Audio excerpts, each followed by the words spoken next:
तो एनएसएस के स्वयं सेवकों द्वारा श्रमदान करके ये अबे लास्ट का सीधा ही होता है। पकड़ेगा उधर साइड में किया जा रहा है, घेरा बनाया जा रहा है।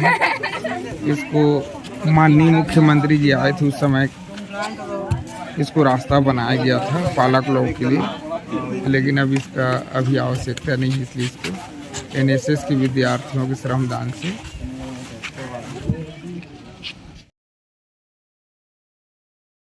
के विद्यार्थियों द्वारा श्रमदान किया जा रहा है स्वच्छता अपने शाला परिसर का।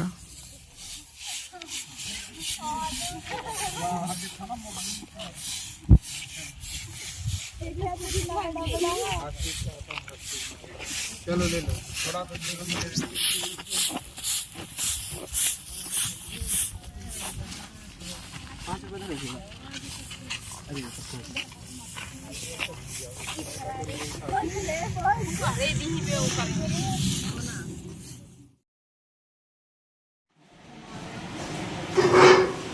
मुख्यमंत्री शाला सुरक्षा, यानी शाला विद्यालय में पढ़ने वाले बच्चे सुरक्षित हो और विद्यालय भी सुरक्षित हो, और व्यक्तिगत सुरक्षा यानी शरीर की भी सुरक्षा उनकी सुनिश्चित हो। किसी प्रकार के मानसिक परेशानी में बच्चे ना हो, बाल लैंगिक अपराध से उनको बचाव और जागरूकता उन बच्चों को हो। बैठ जाइए। तो ये दो प्रकार की सुरक्षा बहुत सर्वोपरि रूप से इस विद्यालय में शासकीय हायर सेकेंडरी उच्चतर माध्यमिक विद्यालय बंदरचुआ, जिला जसपुर विकासखंड जिला जसपुर, हम शासन के सारी योजनाओं को, और ये जो कार्यक्रम है यूनिसेफ का कार्यक्रम है, आप जानते हैं यूनिसेफ यानी बच्चों के शिक्षा और स्वास्थ्य पर काम करता है। बच्चे को ऐसी चीजें सिखा दिया जाए जिससे लोगों की सुरक्षा कर पाए। कहीं दुर्घटना हो गया, आपको डरना नहीं है, उनको रेस्क्यू करके उनको अस्पताल पे पहुंचाना है। लेकिन कौन व्यक्ति उसकी रेस्क्यू कर सकता है? जिसके पास हिम्मत हो। ध्यान से सुनिए, इतने बच्चे अगर हमारी बातों को ध्यान से सुन लेंगे, हम तो ब्रह्मांड को जीत लेंगे। गांव को कौन पूछता है?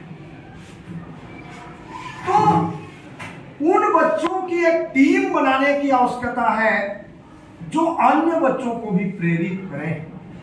लोगों की सुरक्षा, आज कहीं दुर्घटना होता है, लोग हंसते हंसते पार हो जाते हैं, दया नहीं दिखाते हैं, जबकि धर्म क्या है? प्राणी मात्र पर दया करना ही धर्म की एक ही परिभाषा है। ये तो आप वर्ण और ये लंफन समाज ये सब बात में नहीं करता हूं, एक ही धर्म की बात मैं करता हूं इस विद्यालय के मंच से कि मानव सेवा करेंगे, यही धर्म है, और उसके लिए आपको निडर होना पड़ेगा। स्वयं की सुरक्षा पहले आपको करना है, उसके बाद आप दूसरे लोगों की भी सुरक्षा प्रदान करेंगे। बहुत सारे ऐसे बच्चे जो किसी प्रकार की परेशानी में, पारिवारिक, व्यक्तिगत, शारीरिक परेशानी में फंस जाते हैं, लेकिन वो बताते नहीं हैं अपने परिवार में भी या अपने उचित मार्गदर्शक को भी। ऐसी परिस्थिति में वो दलदल में घुसते जाते हैं और उनका जीवन नष्ट हो जाता है। वो कुछ सोच नहीं पाते हैं और बाल मन उनका गलत काम करने की ओर प्रेरित करता है। ऐसे बच्चे मानसिक अवसाद में आ जाते हैं और अपनी जान तक को गंवा देते हैं। कोई टंगा जाता है, हैंगिंग कर लेता है, कोई चाकू से वो लेता है, या कोई नदी में कूद जाता है। विभिन्न प्रकार की घटनाएं अवसादग्रस्त बच्चे करते हैं जो कि किसी दलदल में फंसे हुए। तो हमें दो प्रकार की सुरक्षा की बात करना है। एक तो आपदा के समय में जनमानस की हम सेवा करें, कोई दुर्घटना हो जाए तो उसको भी हमें बचाने के लिए त्वरित आगे आना चाहिए।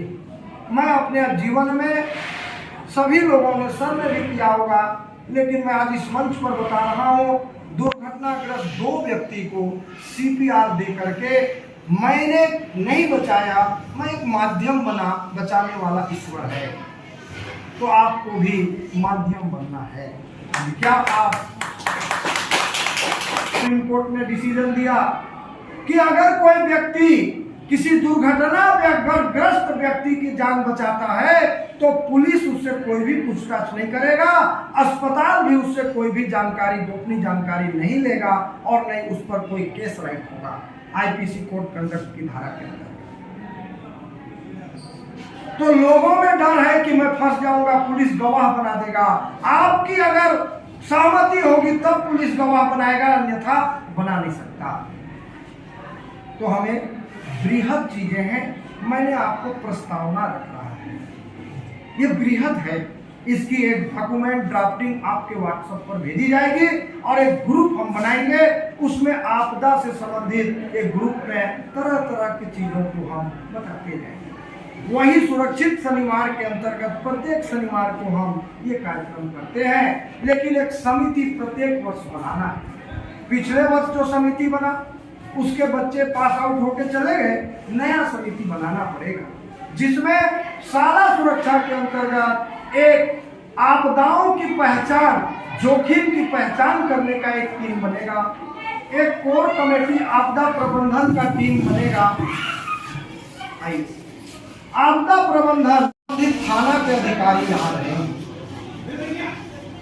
इस उद्देश्य के लिए 2014 में एक कमेटी बनाई गई राज्य स्तर पर और राष्ट्र के स्तर पर।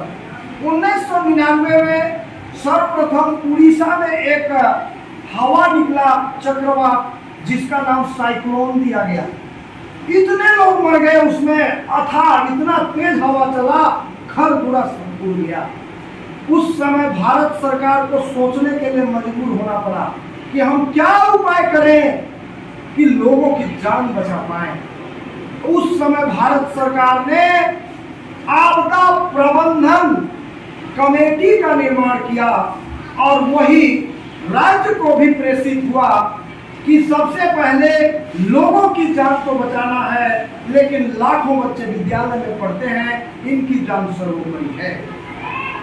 इसको बल मिला, जैसे मैंने बताया साइक्लोन की बात, तो वहां जब उनकी रिकवर करने की बात आई, जैसे कोरोना आप देखे होंगे, आपदा है, राष्ट्रीय आपदा, विश्व की आपदा, ग्लोबल आपदा, तो वहां कैसे लोगों की जान को, अब जो बह गया मर गया वो तो चला गया बेचारा, लेकिन आगे ना हो इसकी कार्य योजना के लिए आपदा प्रबंधन समिति भारत सरकार ने गठित किया।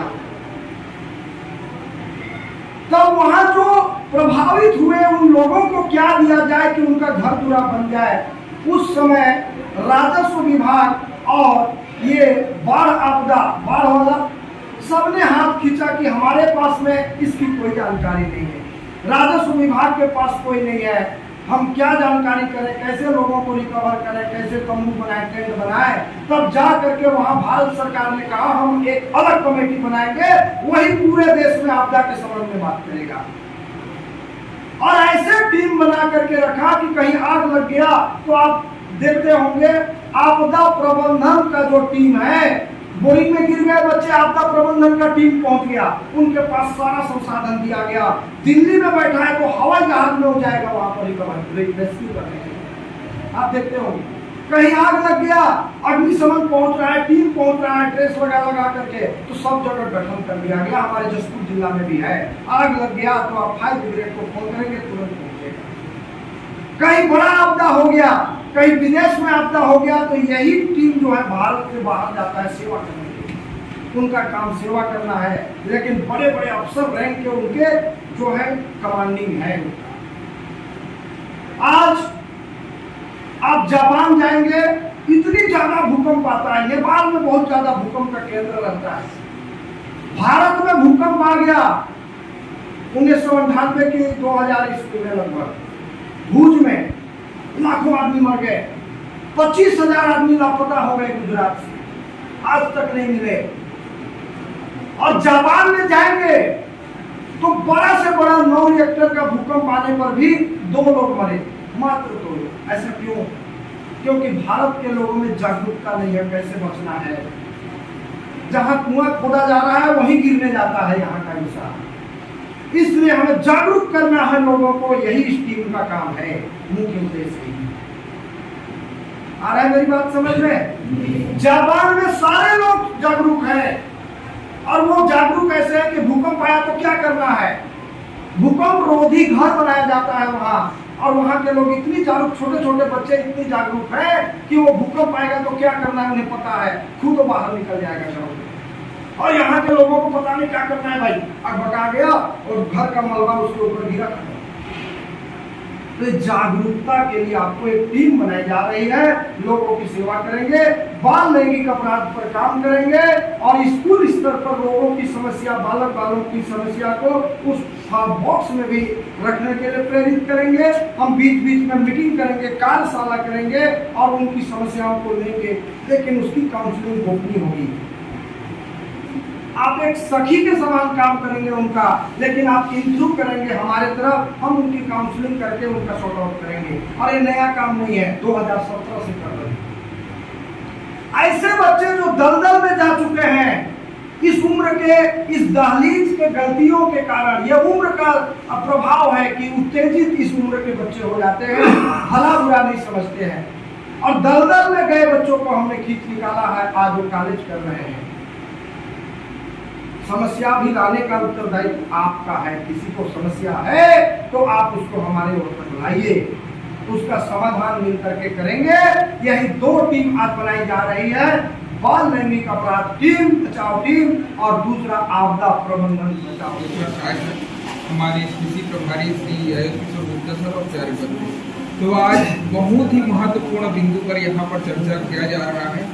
जैसे आप लोग सुने होंगे, जब आग लगता है तभी कुआं खोदा जाता है। नाम तो ये पिता का नाम, नाम पिता का नाम, तो कुआं कैसे खोद कर रखना चाहिए, पहले से रखना चाहिए। मतलब इसका मतलब है कि समस्या आने से पहले ही हमको समस्या से बचने का उपाय सोच लेना चाहिए, है ना। अगर मान लो कहीं आग लग गया और तभी कुआं खोदना शुरू करोगे तब तक तो जल करके खाक हो जाएगा, है ना। तो ऐसा नहीं करना है। तो जो आपदा है वो बिना बताए आता है, कभी भी आ सकता है। जैसे भूकंप है, कभी भी आ सकता है ना। कोरोना भी आया था अचानक। तो इस प्रकार की बीमारी से या अचानक होने वाली घटनाओं से बचने के हमको पहले से तैयार रहना है। और इस विषय पर आज बहुत ही बढ़िया चर्चा की।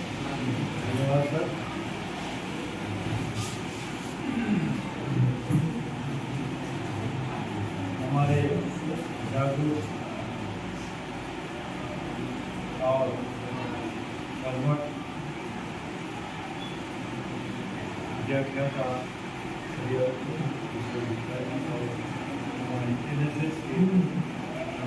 प्रभारी